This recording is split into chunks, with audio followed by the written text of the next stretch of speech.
आइए सब लोग प्रेम से कार्तिक महात्म के 12वें दिन की कथा श्रवण करते हैं। नारद जी ने कहा, तब जालंधर को अपनी खोज में आते देख करके इंद्र आदि देवता भय से कंपित होकर वहां से भागने लगे। वो भाग करके वैकुंठ गए और भगवान विष्णु के पास जाकर के प्रणाम किया और कहा, प्रभो हमारी रक्षा करें। देवताओं की दीनवाणी सुनकर करुणा सागर भगवान विष्णु ने कहा, हे देवताओं, तुम भय को त्याग दो, युद्ध में शीघ्र ही मैं जालंधर से युद्ध को करूंगा।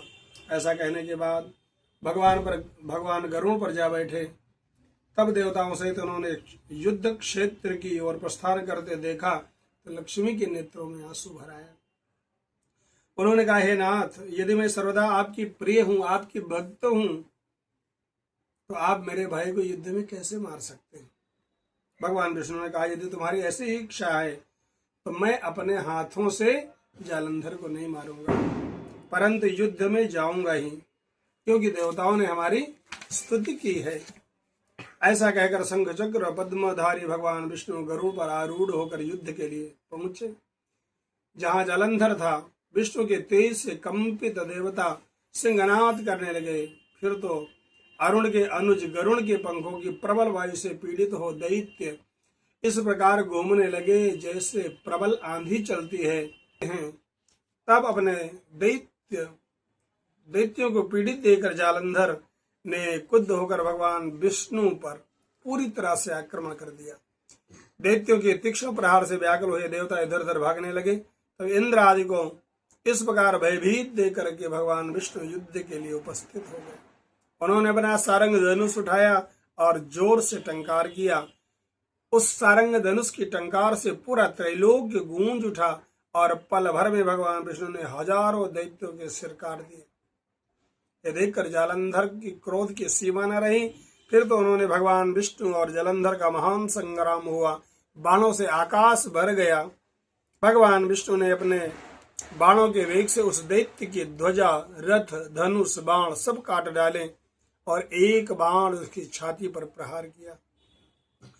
इससे वो व्यथित हो, लेकिन अगले क्षण तुरंत गदा उठाकर गरुड़ के मस्तक पर दे मारी।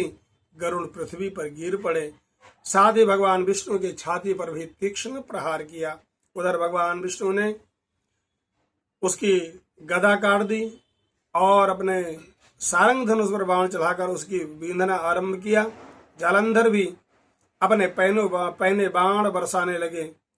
उस समय जालंधर ने भगवान को कई बाण मारे और दिव्य धनुष को काट दिया। धनुष कट जाने पर भगवान ने गदा उठा ली और जालंधर को मारा। अग्निवत अमोघ बाण की मार से विचलित न हुआ। और मदोन्मद हाथी के समान भगवान विष्णु पर प्रहार करने लगा।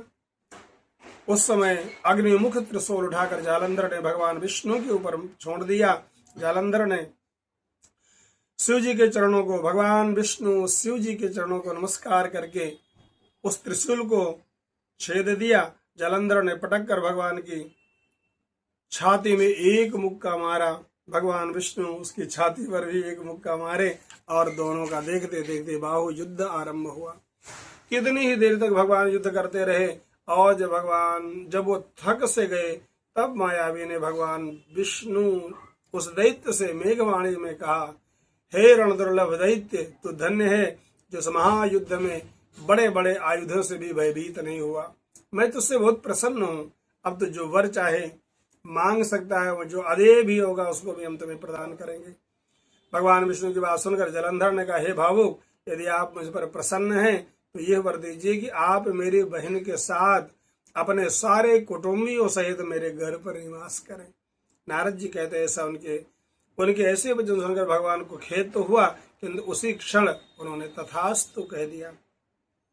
अब भगवान विष्णु सब देवताओं के साथ जालंधर के यहाँ जाकर निवास करने लगे। जालंधर अपनी बहन लक्ष्मी और देवताओं सहित भगवान को वहां पाकर बहुत प्रसन्न हुआ।